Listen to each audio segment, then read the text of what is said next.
I want this channel to give God the glory.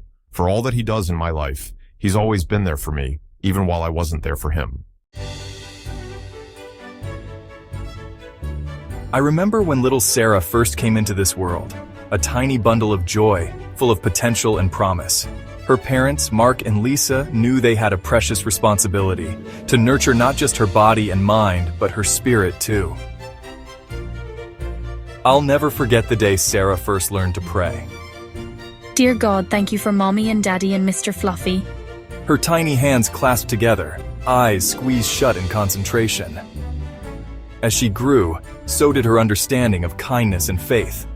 Each bedtime story from Scripture planted a seed in her heart. Was David scared? Yes, but his faith was stronger than his fear. Like the time she heard about David's courage facing Goliath.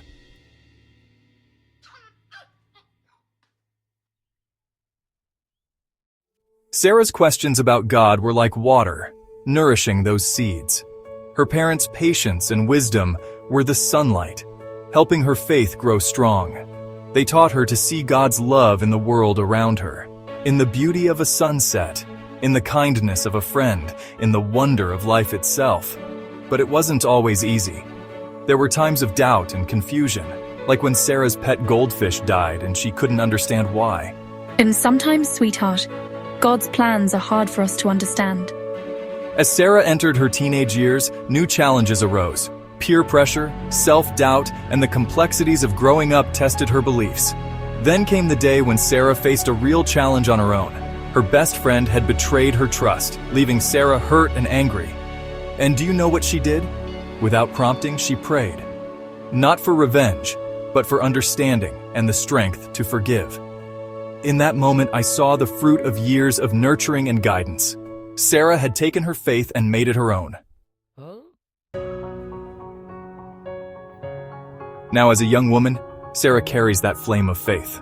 I watched her recently, teaching her own little girl to pray, her hands gently guiding her daughter's smaller ones together. Ready to pass on the legacy of faith to the next generation.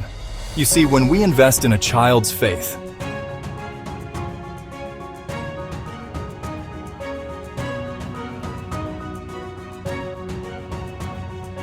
we're not just shaping one life, but generations to come. So let us heed the wisdom of Proverbs. Train up a child in the way he should go, and when he is old, he will not depart from it.